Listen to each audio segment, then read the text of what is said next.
You promised us something when we all came in here. You promised non-controlled language. You promised non-finger pointing, accusatory words. I don't want to hear anyone on this stage castigate anyone doing well in their life to aspire. No, Madam, you promised that. If you all don't want to hear unapologetically authentic. If we could just go on to question number 2, I think we will do our best to make sure that we are asking the questions and making sure that we're answering the questions so that our members can get it. He's walking off the stage.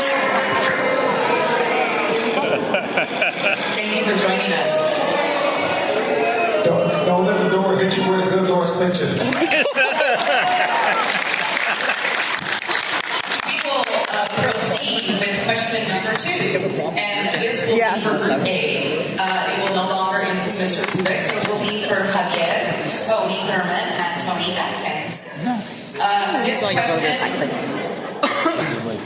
It's the frail. So we're actually going to I just wanted to name who was actually going to answer the questions this time as a part of Group A. So this second question will be asked by Adam Bassler.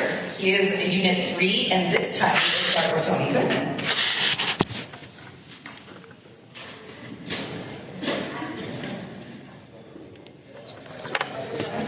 Here's the mic.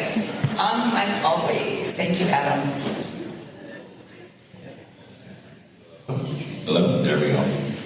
Yes, I've been a state teacher for 20 years, very proud member, and so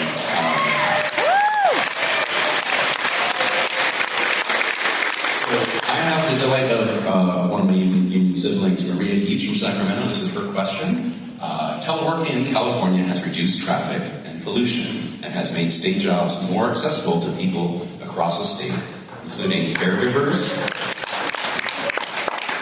workers with disabilities, and people in rural areas. If elected governor, will you protect telework? Yes, I will. I mean, you're down, Ray, but I also have to just step what just happened. I've never seen that. And I can just say comfortably, I want you to notice who's not here and who is here. And we're not afraid to take the heat, take the questions from on stage.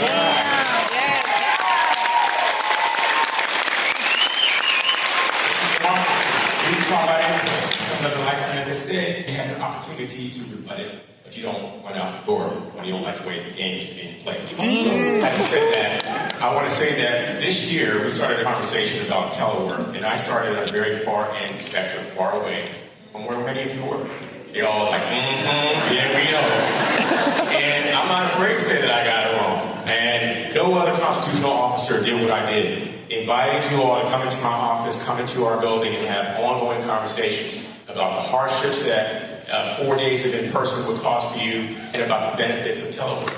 And together, we came up with a better way to balance some in-person and telework. Matter of fact, I actually established a labor and management committee to help us maximize the best of telework. I said right up front, when the 4 days conversation started, I was being protected, because during the pandemic, our schools got attacked for not opening sooner.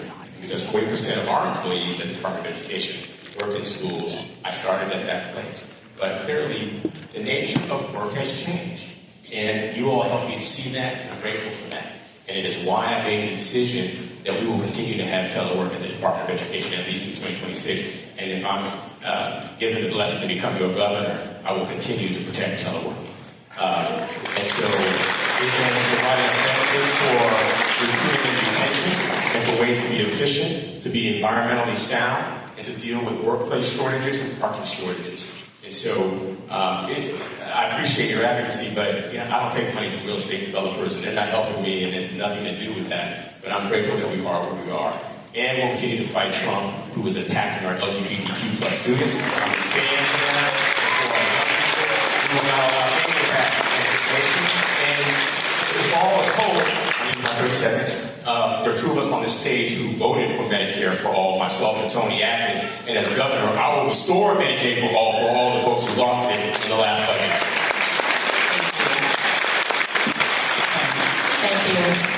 Tony, for that. I absolutely support telework, and I have to say it's something that I've had to learn also. I ran 3 women's health clinics, and so I'm going to be talking to my doctor in a week via telehealth because I'm so busy about this favor. But it isn't just about that. When we look at what's going on in the world right now, what's happening to our undocumented neighbors and friends who can't go to schools, who can't go to clinics, who can't go to work. Telework, but also teleservices is going to be critical to how we move forward and survive this administration out of the federal administration. Telework is important because I agree, the nature of work has changed. And we need to change with the times. We are California. We pride ourselves on technology and innovation, but we need to keep up with the times. And we need to make sure that it benefits workers, consumers, and everyone. And frankly, I was just talking, I know that return to office is a huge issue. I was talking to a state worker last night who does IT, and he says they're not letting him come back to work. They don't have space for him. And then the person I was talking to, her son-in-law has been required to go back to work for 4 days. Now, this is going to be a pay cut for him because now he has to pay gas and parking and all of those things and then talk about traffic and pollution. So it turns out to be a pay cut. There needs to be thought going into how we look at these issues, whether we're talking about how AI, which is going to be radically affecting all workers, and we need to pay very close attention to that. We're not paying enough attention.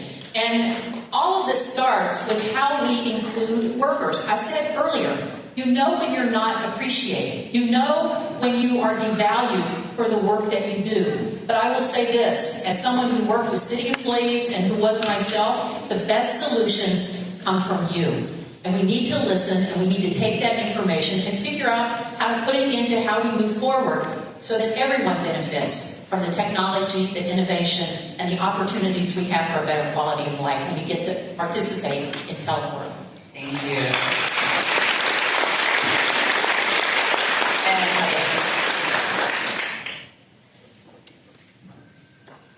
So I work with you on this. Local 1000 at the Department of Justice worked with me when I became AG 2017, 2018. We worked on career development to give a lot of your members a chance to keep moving up and get promoted. We worked on telework way back then before COVID ever hit. Of course we're going to do telework. How can we close our eyes to what's going on? It is what really counts here. Are you producing? Are you performing? And if you're doing the work, what do I care where you do it? Why do you help? The taxpayers expect us. They're paying our salary. They expect us to deliver results. You're delivering results. I want you. I not just want to make sure we're focused when it comes to telework on productivity and performance, retention, because I don't want to lose you. And someone's going to say, hey, you got to go to the office 5 days a week. How about I pay you more money and you don't have to come in as often? And I lose you. All that work to train you, to make you the best, and then I lose you. That is the worst thing you can do as an executive. I'm not going to let that happen. At the Department of Health and Human Services, some of us as cabinet secretaries got attacked by Republicans in Congress because they kept demanding, get your people back into the department during the height of COVID. And we said, look, we're going to preserve safety and health. And what we see is productivity and performance. And so every time they ask me, where are your workers? I said, they are working for you and every American in this country. And they're getting it done. That's what counts most, is getting it done. And let me tell you what else. It's not just telework. Telehealth has become really important. I can tell you that as a Secretary of Health and Human Services. We relied on telehealth to make sure, and including Tony, to make sure that we could get the health care we need without having to make a long trip to the hospital or the doctor. We're moving towards this. Everybody else just better catch up. Thank you.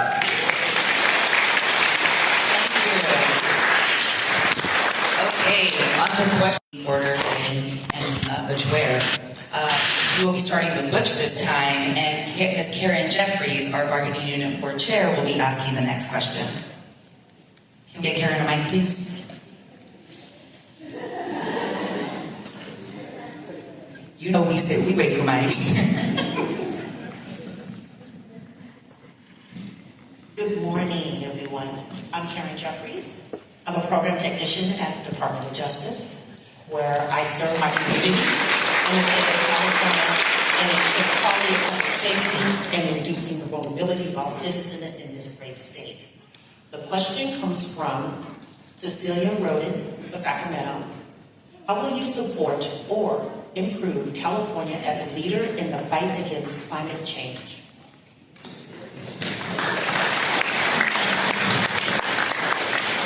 Thank you for the question. I would be remiss if I didn't start my answer with saying that this is what the Green Party has always stood for. Listen, I was raised in hip-hop era, and one of the things that we were taught is you don't like when people bite your rhymes. Well, the Democrats stole the Green New Deal from the Green Party. That's where that originated.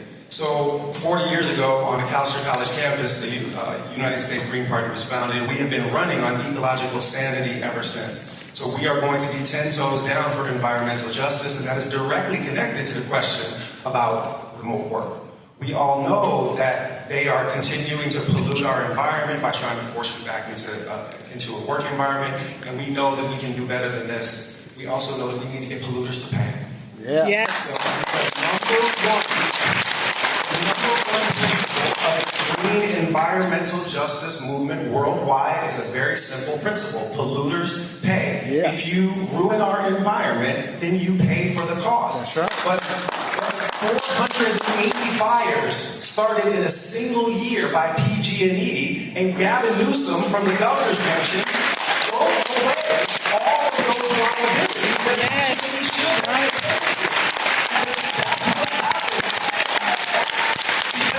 That's what happens when you are owned lock, stock, and two smoking barrels by corporations. They got you at gunpoint. And I'm just going to continue on that broader point. One last piece that I wanted to make sure that I mentioned. They are kneecapping your efforts to organize because they play act like they are there for working class. But when y'all try to strike, what do they do?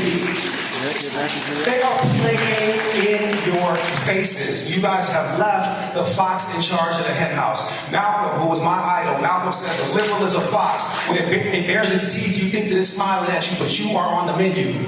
The conservative is a wolf that bares its teeth into a vicious snarl that leaves you with no illusion to their intent. If you want protection for workers and protection for the environment, you have to opt out of Team Blue because Team Blue is how we ended up here.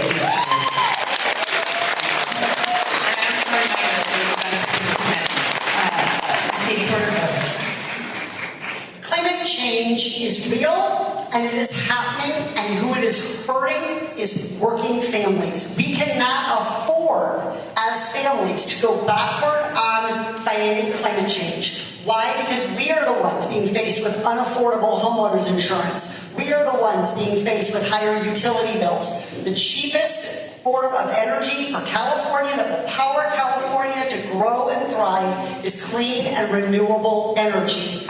We have so much coming at us from Washington that is trying to push us back, that it is particularly important that California continue to lead the way. We are not at 100% renewables yet, but we are not going to get there by going backwards. We have to go forward. But as we do that, we have to recognize that the costs and the effects of climate change are not falling equally on everybody. We have pockets of this state that have been polluted again and again, and nobody has been held to account for the air quality, the water quality, and the pollution. And the costs of things like electric vehicles, which I support, are unaffordable and out of reach for a lot of families. So as we make this transition, if we're going to make, as I will, climate change and fighting climate change a priority for California, we have to make it possible for every Californian to participate in doing their part. We can't ask them to find extra thousands and thousands of dollars in budgets that are already squeezed too hard.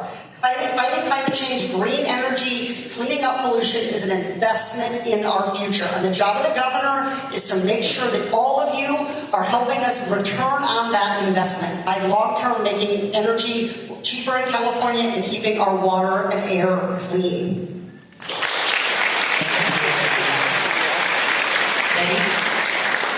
It's not enough to have the most ambitious environmental goals in California.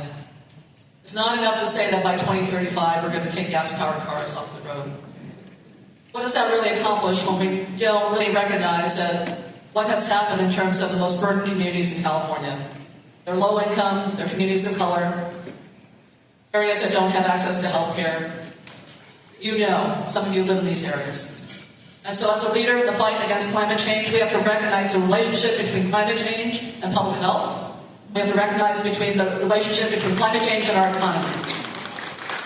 We have so much work to do to turn our economy into a renewable, clean energy economy. And we cannot stop, even when the federal agencies have all been hollowed out and we are not getting the help from the federal government. That is one of the areas where we can grow our economy. This is one of the areas where we have entrepreneurs actually help us to disseminate climate technology so that our low-income communities can be a part of how we have a clean energy future. So I look at this in terms of how we involve all of you. There is no federal workforce that's the backstop now against giving our oil companies and our polluters just a stop sign in front of their face. It is on us, California as the leader, our workforce that knows just what is happening with each of our communities here. And this is how we're going to do it, community by community, to be sure that we are uplifting our low-income communities, our communities of color, our disproportionately affected communities, and create economic opportunity while we're doing it.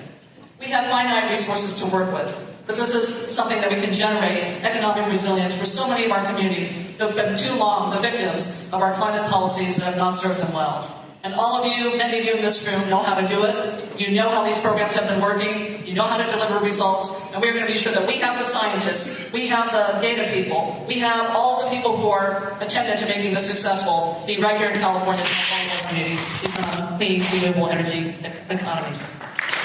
Maintaining current Delaware policies. You have 30 seconds to explain. Go ahead. Well, I hope we get to more questions, so yes. I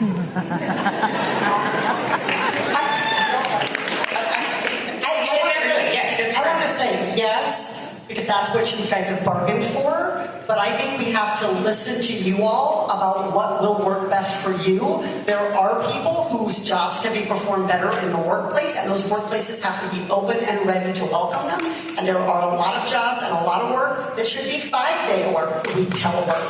So the reason I'm saying, the reason I did this was I respect what you bargained for. I respect the hell out of it. But I also want to say that I think a one-size-fits-all policy fails to recognize the incredible diversity of jobs that you all do. Thank you.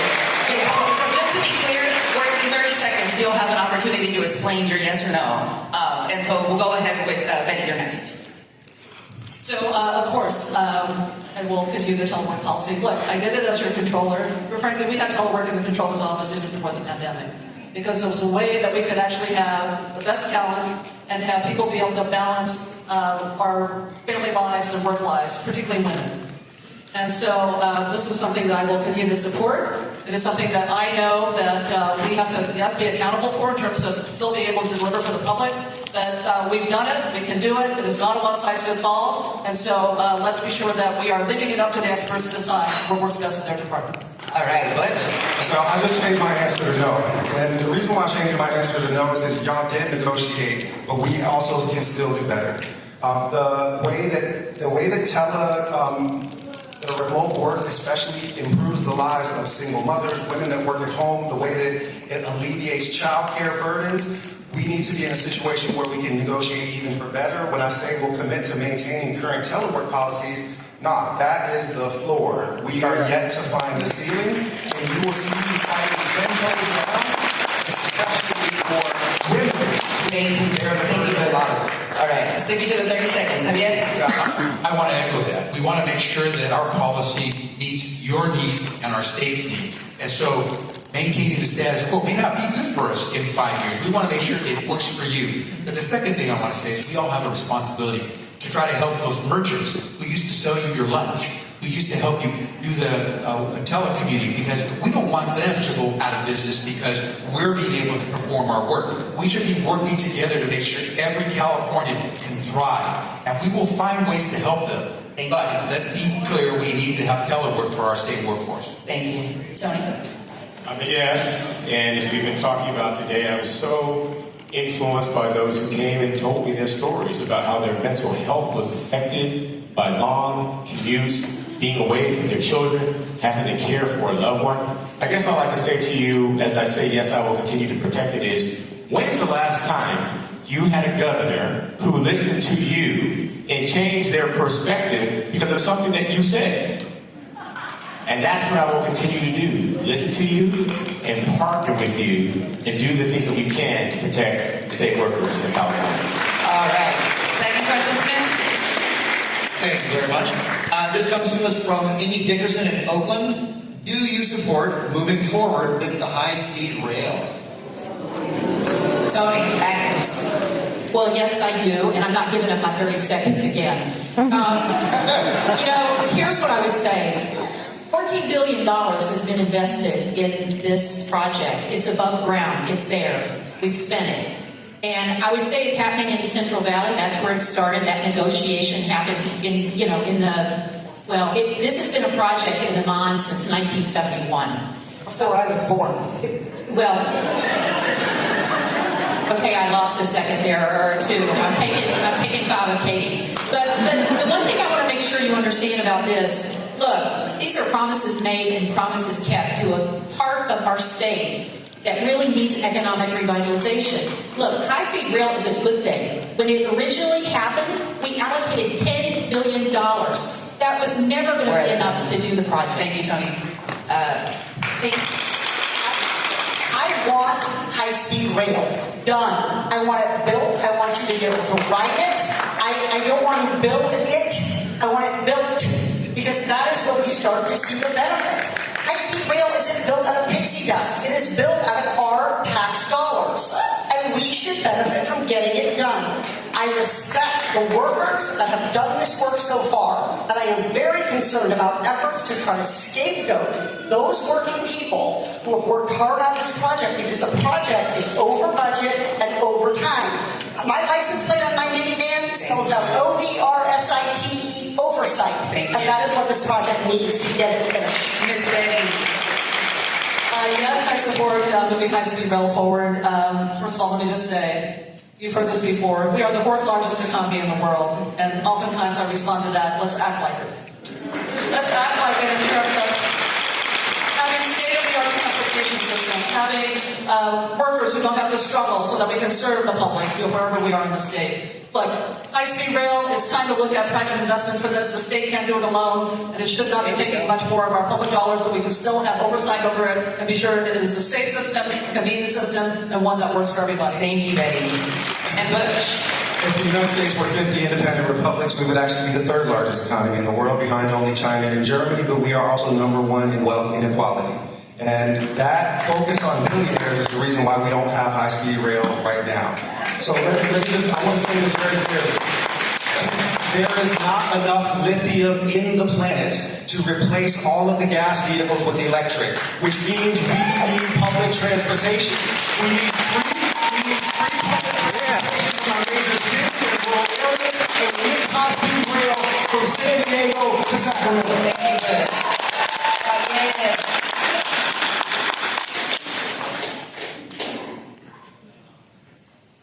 China built it, Japan built it, Europeans built it, we can build it. We just shouldn't be spending that kind of money to do it. So we are going to build high-speed rail. What you need is someone who knows how to sit down, do the oversight, and negotiate. I recently negotiated against some of the 10 largest pharmaceutical companies to bring down the price of prescription drugs medication on Medicare. We brought the price down up to 80% on some of those drugs.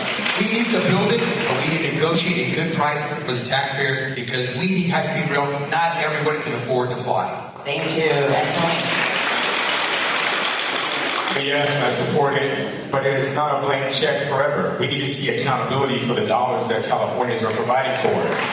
I have investigated the high-speed rail to understand why was it such a delay. And it turns out that it's been delayed because the hardest part is the upfront work to acquire and assemble all the properties, to get control of the property. So now is the time for California innovation to show that we can lead and get this done, because every dollar that gets spent on high-speed rail will contribute another $6 into local communities in our state. I had a chance to get $2 million, and I'm out of time. All right. Stephen, third question. All right, last but not least, as a teleworker myself, this one's real real near and dear to me, but it comes from Faraz in Norwalk. Would you support moving state workers to a 4-day, 32-hour work week with no pay cut?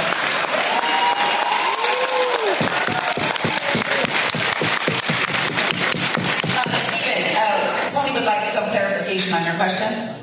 What clarification would you like? I'm clear on the no pay cut, but are you asking that to reverse the telework for 4 days? I just want to make sure I understand the question. Nope.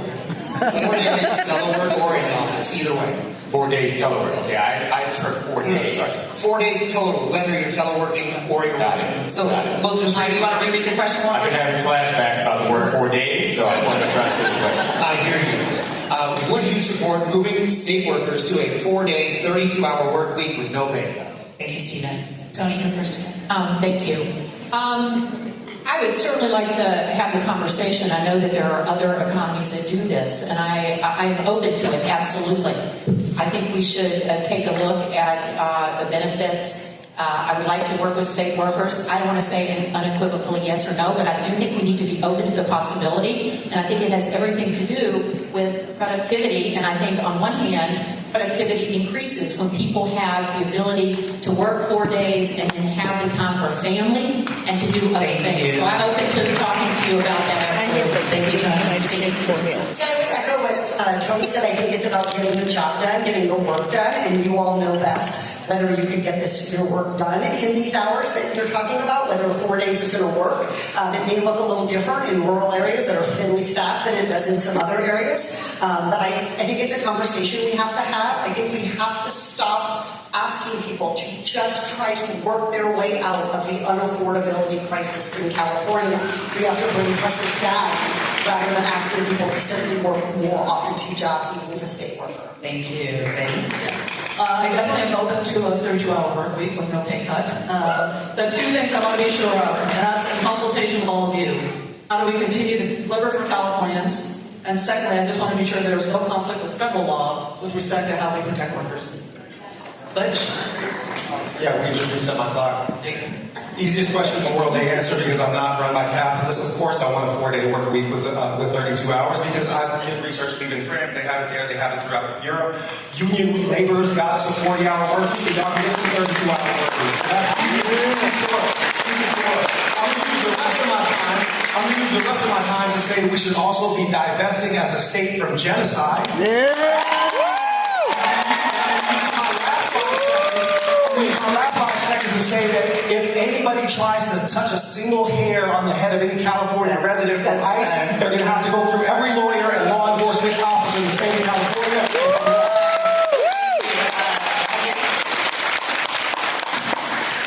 This is very similar to the telework question. Of course, we have to start looking at these opportunities. Of course, we have to make sure that our workforce wants to be part of the state government's efforts to get California back on track. And so we should have that conversation to see where we go. What we want to make sure we do is have Californians who can afford to live in California. And if we have a smaller work week, we're also probably making it possible to get that next generation of workers into service because now we make more space for them as well. So let's take a look. Let's do this the right way for California. Thank you. And Tony? Yes, I'm looking forward to having a conversation about the details. In 20 years of running organizations, I have supported almost any kind of work arrangement that you can think of. People who work 4 days, people who work 9 days, people who work having these many days off, and I'm open to the conversation and we will work on these details together. Thank you. Okay, so we are now going to transition into again, just wanted to thank all of our candidates for the tough questions. We at Local 1000 have a lot of honest, very vocal members, right? We let you know what we want and how we would like done. Okay, let's start with our question number 4. And this question will be for the whole panel again. This time, we will be starting with Katie Porter and Ms. Susan Rodriguez, our chief negotiator and new one chair, will be asking the question. Susan? Hello, my name is Susan Rodriguez. Other than the titles that Monica just noted, I do work for the state. I've worked for the state since 2002 as a senior workers' comp claims adjuster with State Compensation Insurance Fund. So when you get hurt at work, I am the one that helps facilitate your medical care and compensation so that you can get back to work, get back to taking care of your families, and being a productive citizen in the state of California. So that's what I do. Not what I had planned for you, life happens. Anyway, so this question comes from Trevor Divinsky. I'm so sorry if I didn't say that right, from Sacramento. California just recently became the 4th largest economy in the world, as some of you had noted. What is your plan to make California a place where working people, particularly civil service workers, can afford to live in the communities where we work and serve? So we often hear this largest economy as kind of a backpatting thing. Our elected leaders congratulating themselves as if they're the reason that the economy is the 4th largest economy or the 5th largest economy. Why is our economy large? Because of the people who work in it. And that includes our civil servants who work to make sure that government functions so that private business can also flourish. They can't do what they do without you. And so when we say biggest economy, we are not just talking about private sector. We are also talking about all of the public sector functions that make that economy grow. So what can we do to make it more affordable? You already heard me say, we have to work to bring down costs. And we have to focus on the big building blocks. Housing. That is the biggest check that most people write. Whether it's rental, whether it's mortgage, that is the #1 problem. We have more jobs than we have housing compared to any other state in the country. Our homelessness problem is because we do not have enough housing and it's affordable enough. So we have to focus on that. Second piece, which I hear a lot of people talk about housing. I do not hear a lot of people talk about the second piece, which is if you have had children or you are caring for an elderly parent, you know that child care for families that have young children costs more than their mortgage in most cases, more than their rent. So we want to attract families to California. We want people to stay here, to have families here. We want retirees to stay here and spend in our economy. We have to bring down the cost of elder care and child care. And we are not going to do that on the backs of the people who do that amazing and hard work. The third piece is the cost of college or the cost of an apprenticeship or an advanced degree program. We cannot keep asking people to fund this with loans. We have to make sure we treat education for what it is, an investment in our economy. Thank you. Thank you. So when as I said, when I hear that people say California's the 4th largest economy in the world, we really do have to act like it. We can do business almost with anyone across the world. We can look at how we can create jobs and pay a living wage. But really what we have to do is we have to grow an economy where we can provide a good, livable wage job for every single Californian. When we talk about housing, it shouldn't just be about housing and building to the demand. It should be talking about how we build economically sustainable communities. How we look at using our tax code to incentivize business development so that the jobs are being created where people don't have to work long distances, where young people don't have to live to achieve economic mobility. We have to stand up a care sector that finally recognizes the professional work that our caregivers do, and child care all the way to elder care to working with our people with special needs. But all to say that this is about, yes, it is about investment. But it's also about how we can be smart about being sure that we have a future orientation, understanding what the vulnerabilities of our economy are going to be. This economy is going to keep changing. And as I mentioned earlier, AI is coming at us quicker than we know. And so we have to be smart about getting out ahead of it. We have to be sure that everyone understands what it's doing in their lives right now. We have to understand that, yes, maybe even state employees have to deploy AI. But you know what? You get to decide how to deploy it so that we know how to best serve California. So this is about putting a blueprint in place in terms of how we build economically and, yes, environmentally sustainable communities. So that we can bring down the cost of housing, we can bring down the cost of healthcare, we can rein in electricity costs, and have communities in which we live, where we can thrive, where businesses are generating more revenue, where we can finally pay you for what you're worth in terms of the work that you do for the people of California. And so this is what it's about being the 4th largest economy in the world. It means when you peel it back, everyone is part of the economic prosperity. Thank you, Butch. So I'm a university professor, and I'll give up part of my time for Q&A. I often teach by, didactic method in that way. They say it's the 4th largest economy. Are y'all feeling that prosperity right now? No. There are 9 households in Silicon Valley that possess $683 billion worth of wealth. 9 households. That has happened on the watch of Team Blue.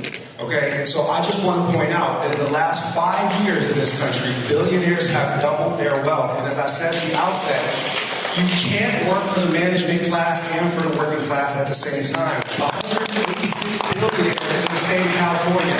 A 2% tax increase on those 186 human beings, and nobody in the state of California that makes $100K or less would have to pay a penny of state taxes.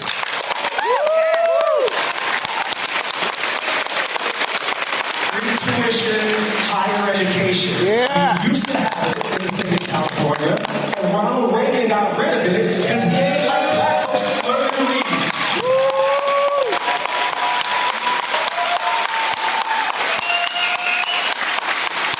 I am going to fight for a California that works for every single one of you, because the prosperity is not shared. Everyone cites that figure about the size of the economy, over $4 trillion in GDP, almost twice that of the state of Texas, but no one points to the other figure, which is that we are #1 in wealth inequality. My wife is a Mexican American, daughter of 2 people that came undocumented to this country. Her mama still picks cherries every season, and she's pushing 60. We need a state that works for everybody, and that can't happen when the political parties work for the corporations.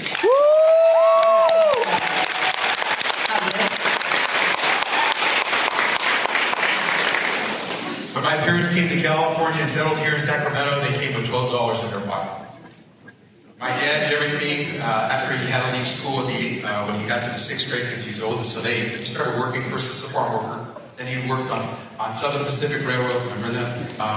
Fixing their railroad car brakes. Then he started working as a construction worker. When he married my mother, she came when she was 18 from Guadalajara, Jalisco, Mexico. She didn't know English. She had to learn it quickly, and she got to work as quickly as possible as well. She became a clerical worker. Somehow a construction worker and a clerical worker back then saved enough money. They bought their home. They sent my 3 sisters and me to college or the military. They were able to have health insurance because my dad was a union worker. And now in retirement, they've been able to do well and have peace of mind. How many construction workers, clerical workers, how many workers at Local 1000 can say they're going to buy that house, they're going to send all their kids to college or the military, they're going to be able to have health insurance the way they need it, and they're going to retire in dignity? That's what this is all about. That's why, as your governor, I'm going to fight to do what you did for me. You rewarded my effort. I am going to reward your hard work. How am I going to do that to answer the question?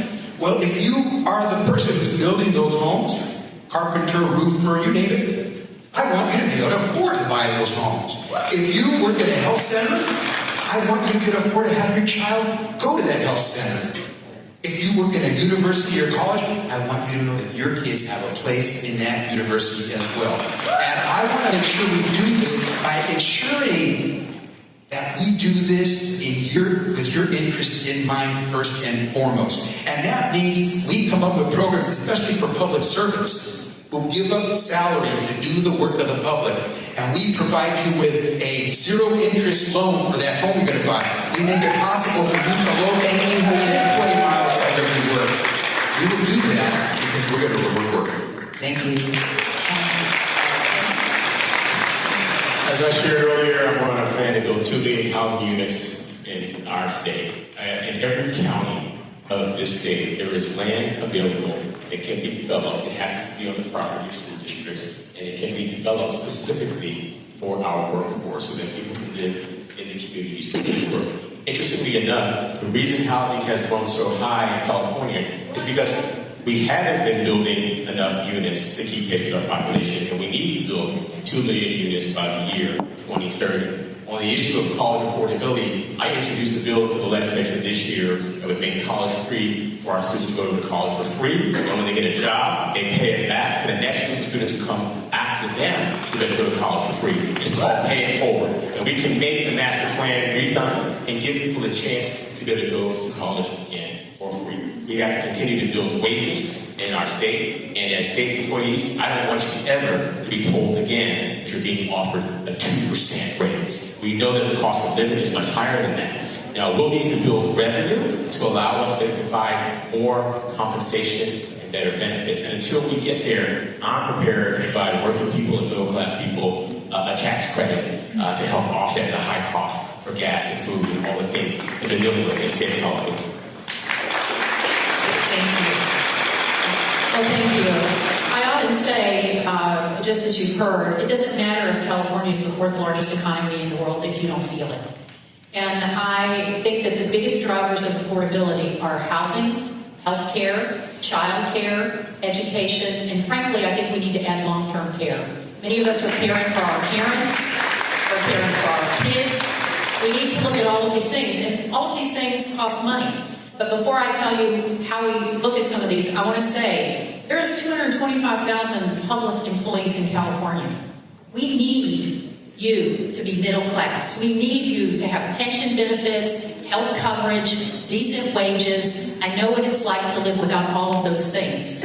And so a priority has to be how we support our workers who do the work in this state. During the pandemic, I said you weren't essential. You were the ones keeping the state going and providing service to our constituents, our mutual constituents. I know how important that is. Look, housing, I've worked on it for 20 years. We've reduced regulation, we've reduced time to build, we've put money towards it. I was the one that advocated and got in the budget the California Dream for All for a 20% down payment. Child care, we've worked on it every year I was in the legislature and added money. SEIU bargains for child care workers. We've got to continue to support that. We have to come up with a long-term care program. All of these things cost money. I supported the earned income tax credit. That was something I put forward. We've invested in it and increased it year over year to make sure that's money back in the pocket of hardworking Californians. These things are going to take resources, money, and priorities. And those are the basic things I want to focus on. I also think California needs its own bank so that we can fund our own student loans here in California and have it be a revolving loan fund so that we can take care of our students here in California. I have many plans. Thank you, Tony. Okay, so question 5, Becerra, Thurmond, and Atkins, okay? This time we're going to start with Javier, and Irene Green will be asking the next question. And if you could please get Irene a mic.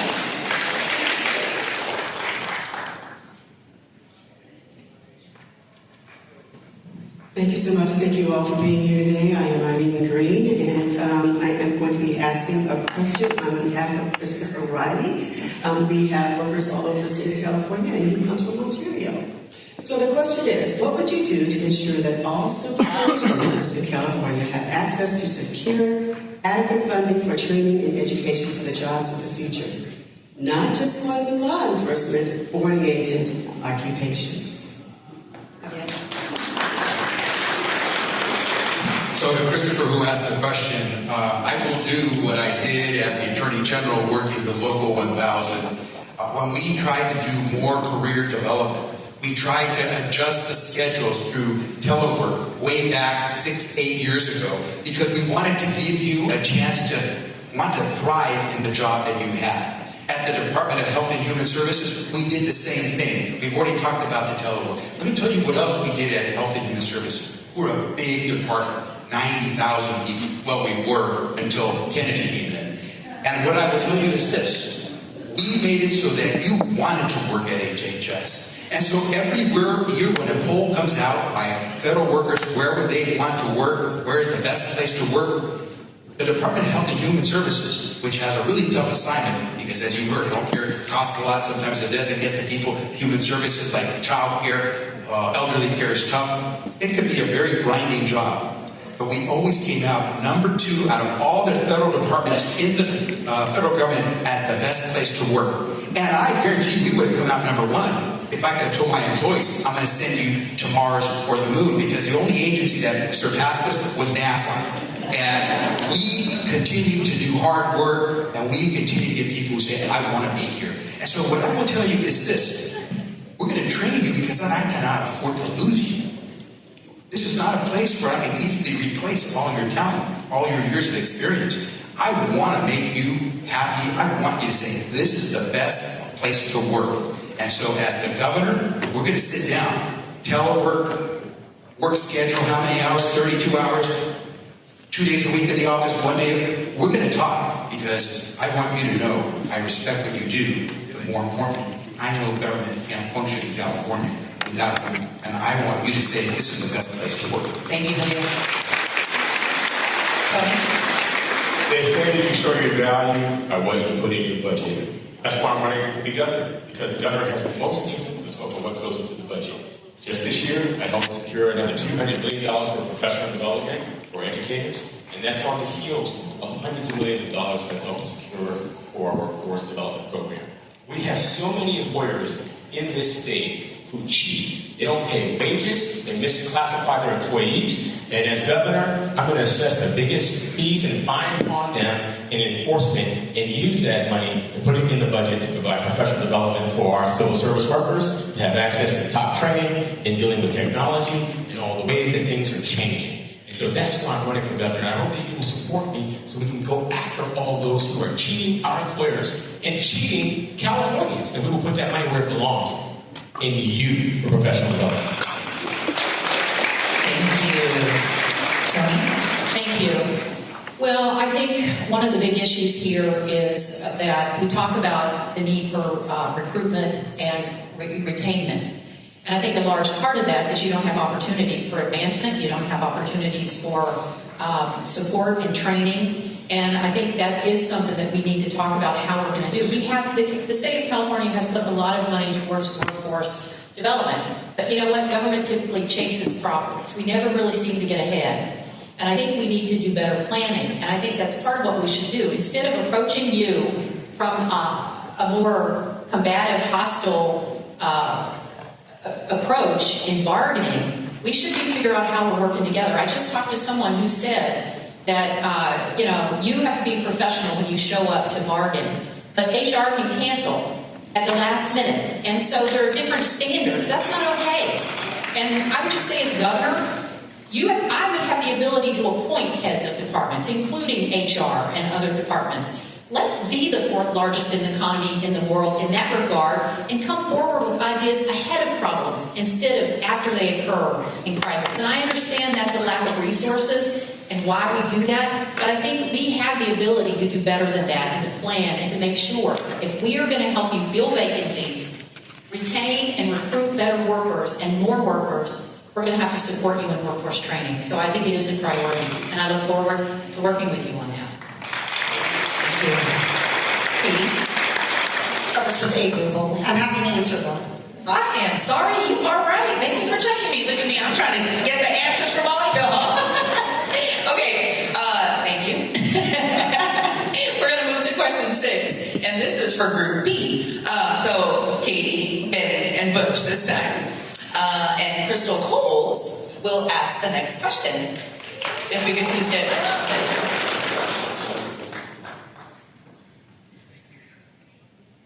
Good afternoon, candidates. My name is Crystal Coles, and I work with Housing and Community Development, where I provide affordable housing to cities, counties, jurisdictions, and nonprofits here in California. Our question is from Lucy Bartel here in Sacramento. As governor, what would you do in the first 100 days to make an immediate difference in the lives of low to moderate income Californians? Thank you.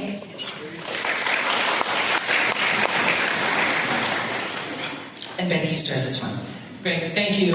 My first 100 days, I want to just make clear to all Californians, but particularly those who are low to moderate income Californians, and that is the state of California is here to help. We have a saying in the work that we do that we need to meet people where they are. And I don't think we've done a very good job of that.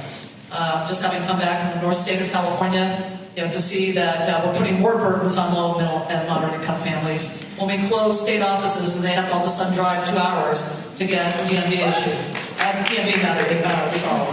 To look at how for so much of the benefits that they can get from the state of California, that they don't have even connectivity to be able to communicate online. These are the things that I think has to be the promise of how the state responds and serves all Californians, but particularly for those who are the most vulnerable, who are not reachable, and really fulfill that promise of meeting Californians where they are.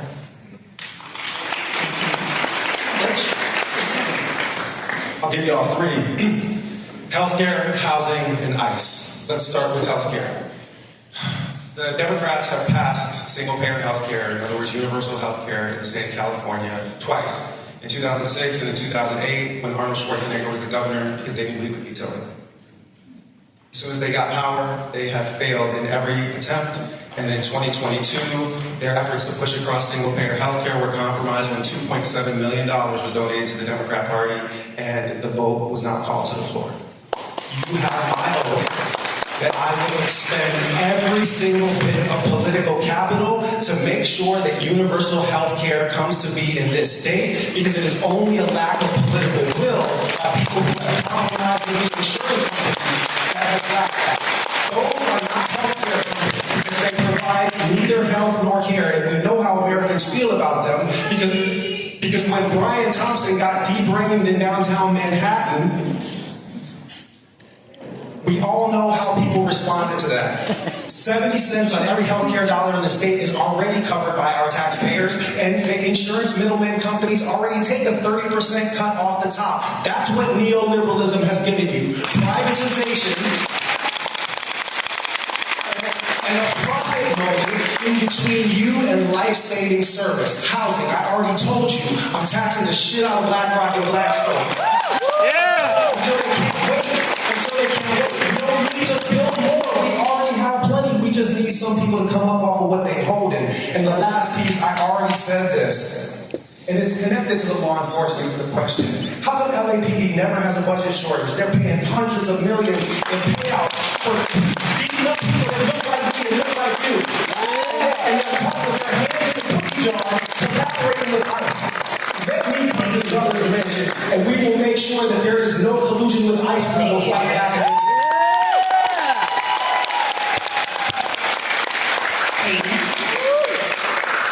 So, as I answer this question, I'm mindful of the fact that SEIU Local 1000 gets heard. Here's a lot of promises from governors, promises that are not always kept. I'm not going to do that to you. The question asks, what can you do in the first 100 days?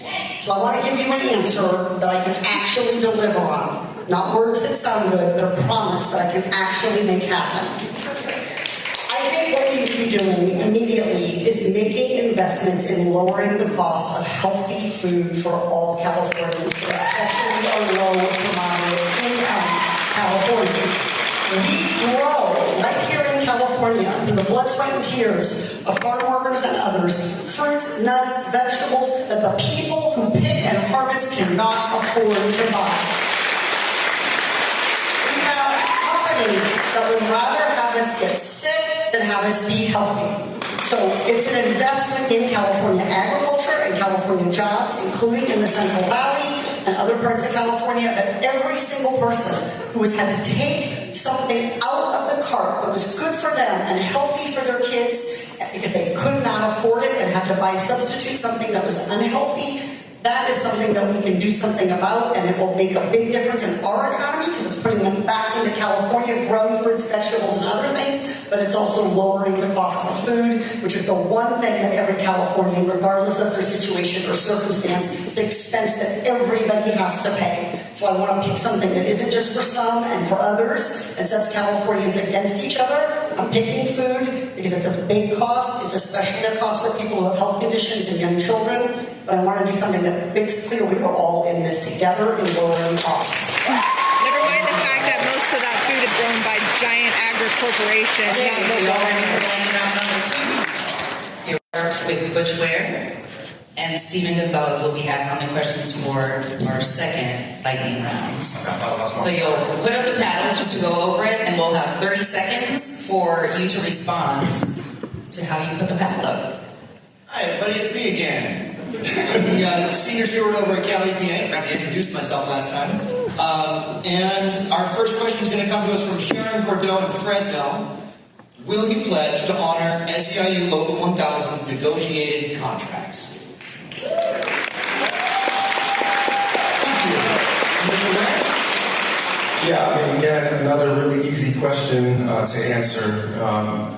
And I'll just use this as an opportunity to talk about the fact that We need a governor's mansion that is actually committed to empowering workers, to use that which is most effective, which is your capacity to strike.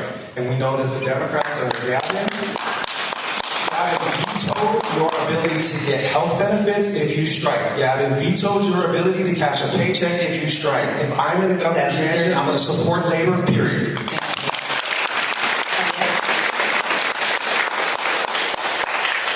Former AG, of course, I'm going to make sure we support and enforce contracts because that's what they are. They're binding agreements. As AG, I faced a situation where the state government, the governor, actually tried to change the rules that said that the governor could change retirement benefits on his own without having to go to the unions. I fought that and said, no, this is a binding agreement reached through collective bargaining. The only way to change that and diminish anyone's retirement benefits is to negotiate. So absolutely, I will pledge to honor SEIU's 1,000 negotiating contracts.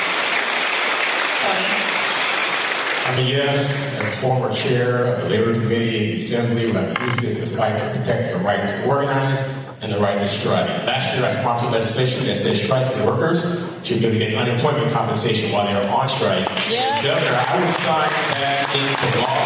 I was raised by my cousin raised me with a shop steward in her union. I happened to attend the university where she worked. Guess where I was on my first day of school? On the strike line with the members of her union, and I was standing for our workers here today. Thank you. That's time.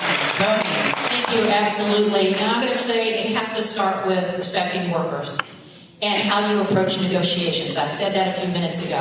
We should not be in a hostile situation. It should be professional negotiations where we try to work together to come out for a successful solution. And I do promise you this.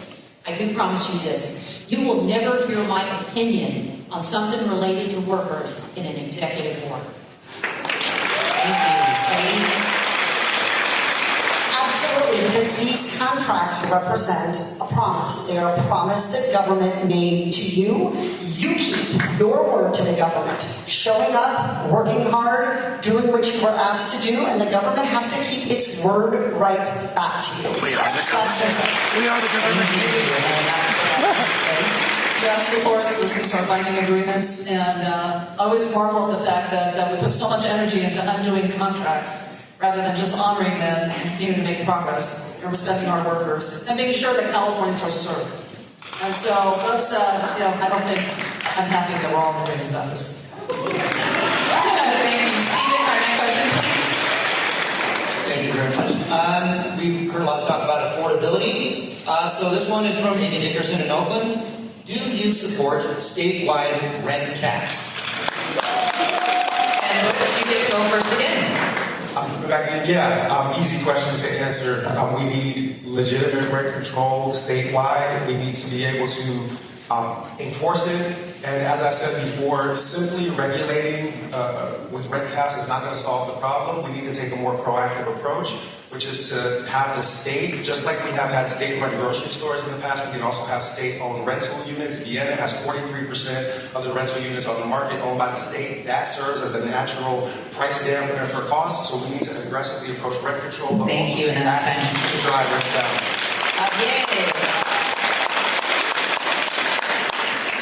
There's no way we tackle this affordability crisis if we don't tackle the cost of housing for people, especially those who cannot buy their own home. And so we have to be able to regulate how much people spend just to live. We can't afford to have people continue to become homeless because they can't afford to pay their rent. And so we absolutely have to have regulations that help us make sure we have a stable housing market for everyone who works in this state and gives and contributes to those who need it most. Thank you. Tony? I'm a yes. Most Americans are spending upwards of 40%, sometimes 50% of their dollars on rent. As a city council member, I support rent control. As a legislator, I support rent control. And as a governor, I would support caps on rent. Thank you. I do think we need to do everything to bring the cost of rent down, and that includes making sure that we are developing enough housing. I also think that we need to make sure, as we did and negotiated during the pandemic, that rents can only go up so much. You have to cap increases in rent. But I do think in terms of rent control, I think about a lot of the small owners. I'm not thinking about the big 1,000-unit owners of apartments. I know people that live in my neighborhood that own 3 units. That's their retirement. And so there's got to be a balance there, but I absolutely support making sure there's no rent gouging, price gouging, that we build more housing. Sorry. I got caught up myself, I apologize. Katie? Housing affordability is a top priority, but we need to invest in strategies that work. We have trotted out some of these same ideas decade after decade after decade, and they have not delivered. That's the data. I don't need a whiteboard to show you this. Rent control, if you get one of those apartments, it is a blessing. But there are never enough, and they lock people into living in a particular community, in a particular kind of rental unit. They don't provide what you should want, which is mobility, the ability to choose housing that works for you. She's in Yes, the majority of Californians now being renters, absolutely, but we have to couple it with our continued effort to build more housing, and more affordable housing. And one thing I will say about this is that definitely yes to the corporate landlords. They are really distorting the market with respect to just what these rents look like, and they're not adding to the stock, by the way. So we want to continue to add to the affordable housing stock, but definitely at the top of the list on the corporate landlords. Thank you. And Stephen, our third question. All right, last but not least, we have Trevor DiVincenzo from Sacramento. Should California enact a wealth tax on billionaires?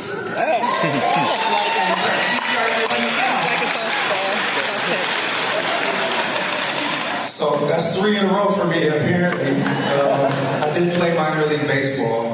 So this is obviously an easy question to answer. I've answered it a number of times. Easy to tax those 186 billionaires and provide resources, so a wealth tax is an easy fix. California should be a place where you can become a millionaire. But it should not be a place that has 683 billion and 9 households in Silicon Valley. That ain't cool. So I'm all for commerce, but we got to tax the billionaires.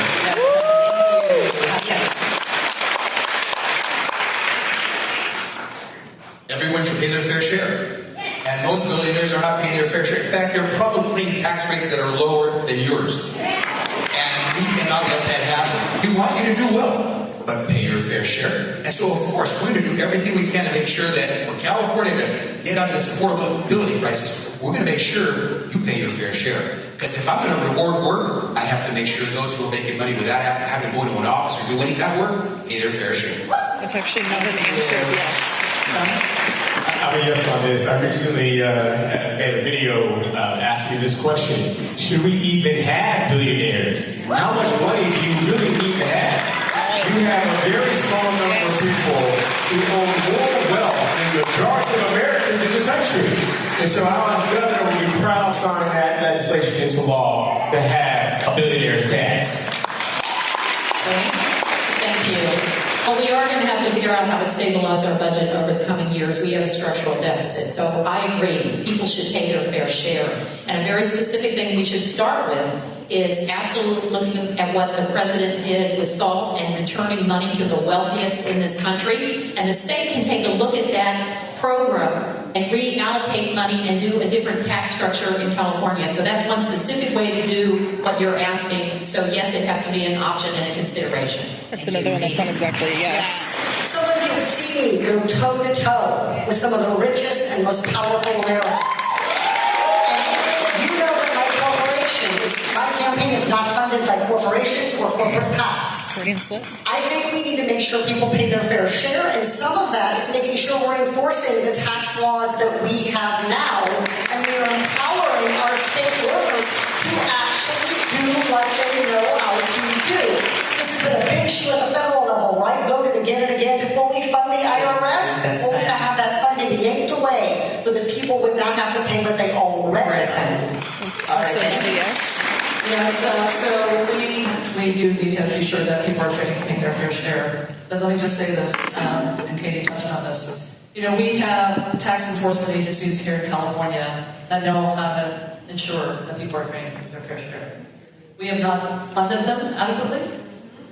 We know that billionaires have much more wherewithal to escape tax liabilities. And this is where, and see my friends from the Franchise Task Board here, but they know how to find that money, and we should be sure that we have enforcement following. Thank you, that's time. Also not a yes.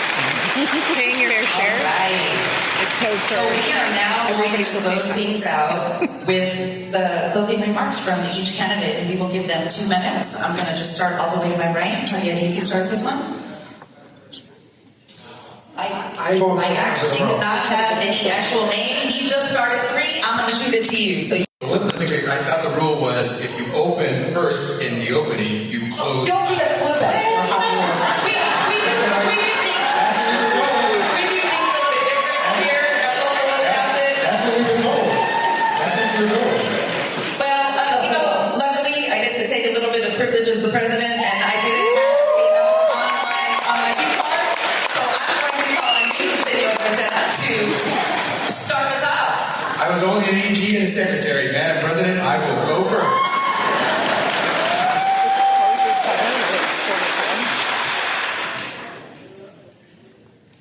We don't get to choose the challenges that we're going to face, but we do get to choose how we will face them.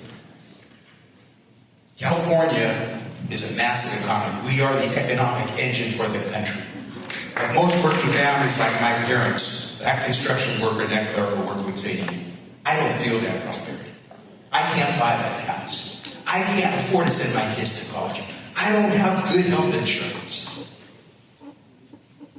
On my watch, that is not going to happen because I know what happened when my parents were able to do all those things. They gave this kid a chance to be the first of his family to go on and get a college degree and go to places they never thought.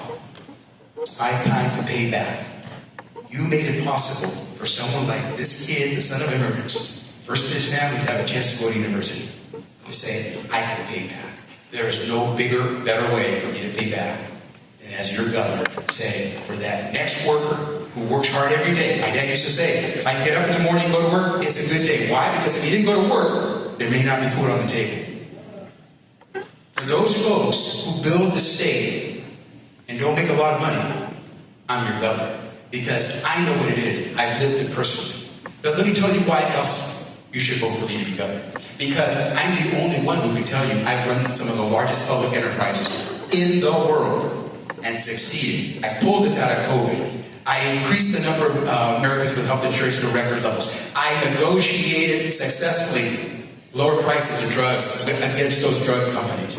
I took on Donald Trump as your AG more than 120 times and won. I defended me in the Supreme Court. I defended DACA for Dreamers in the Supreme Court, and we beat it.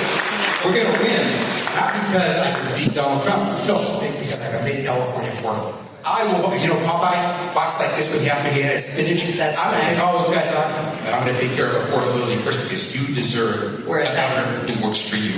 Gracias.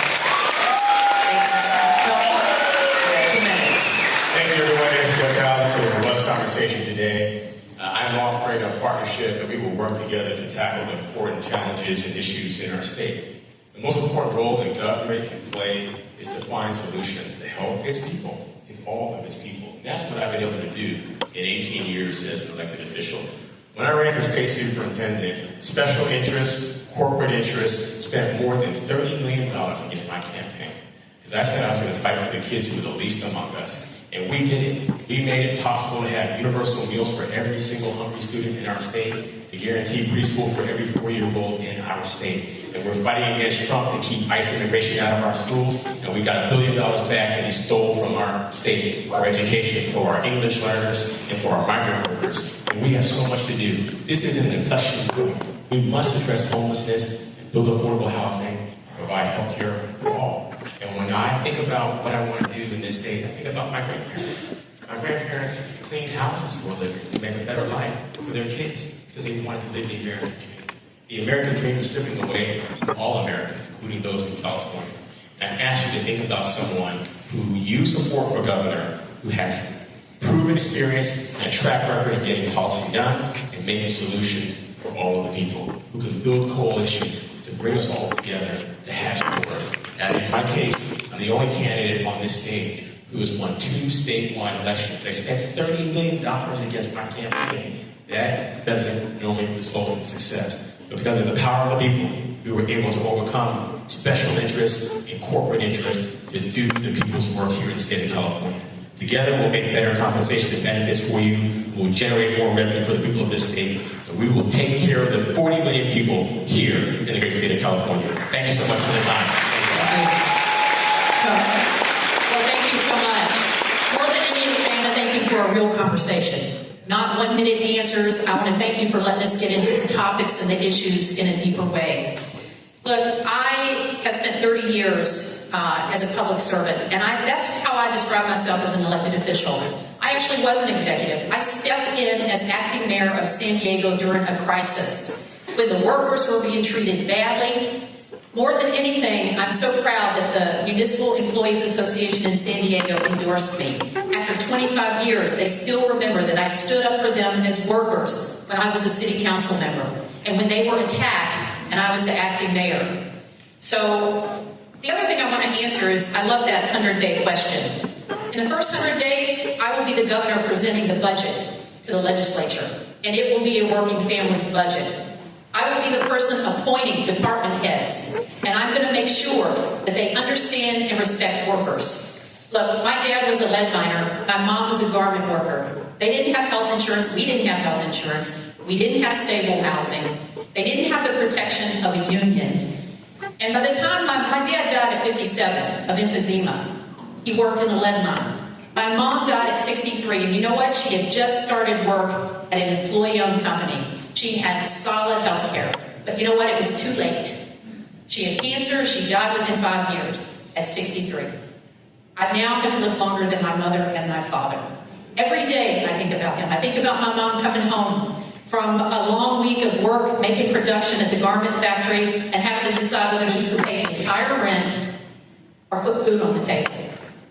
I wake up every day thinking about what it means to support working families. That's the work I've done for 30 years. I want you to be my partner. I am ready day one to step into the role of governor and serve you. Thank you.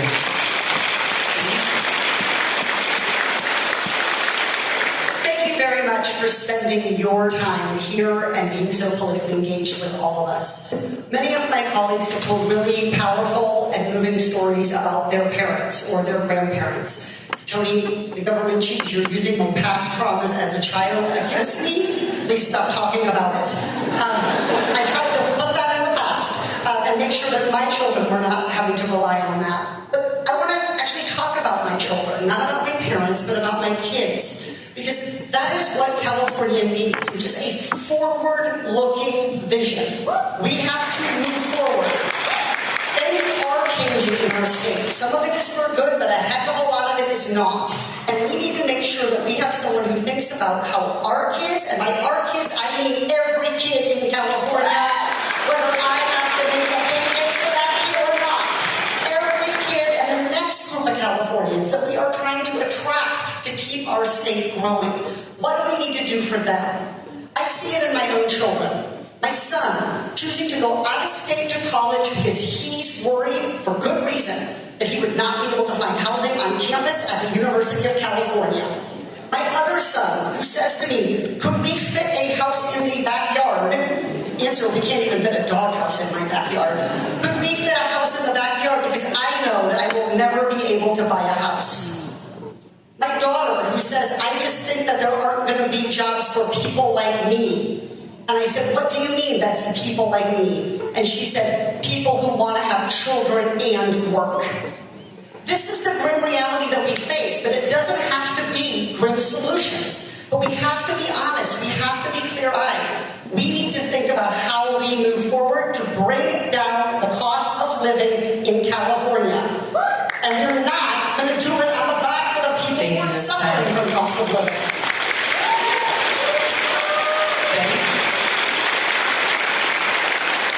Thank you, SEIU 1000, for this tremendous opportunity, and to all of those hanging in there online and all of your regional offices as well.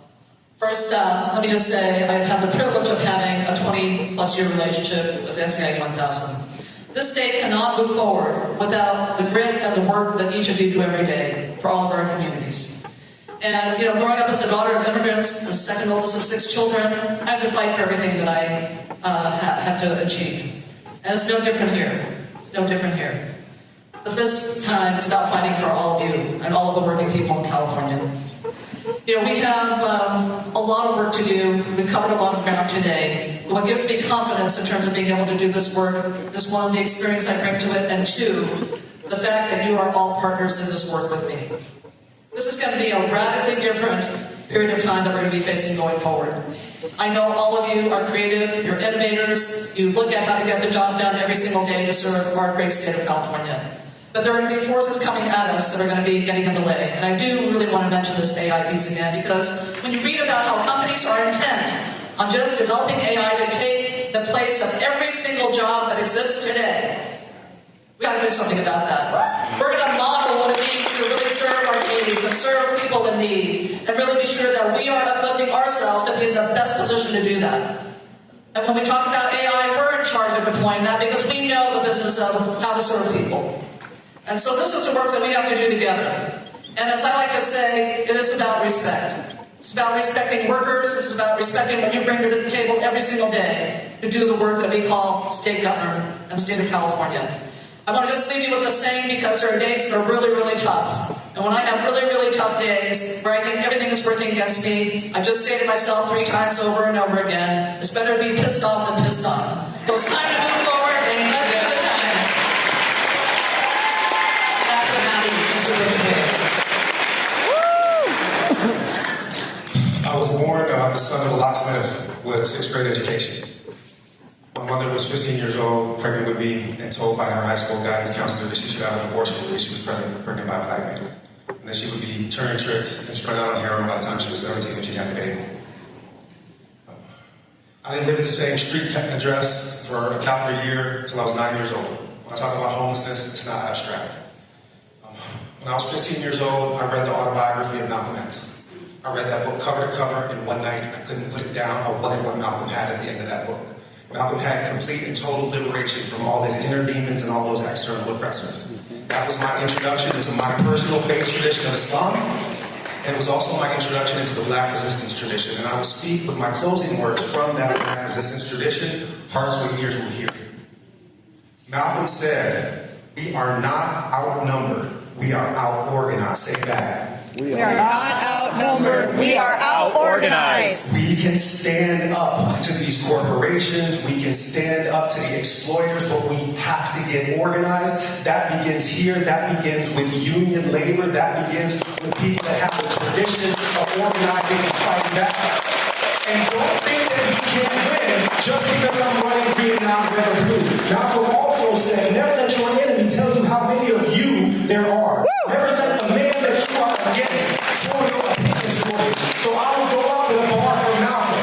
And he said to my community in 1964, the Battle of the Bullet, he said about the Democrats, you put them first and they put you last. And that makes you a chump. That makes you a political chump. So I ask the working people of the state of California, ain't y'all tired of getting chumped? Yeah.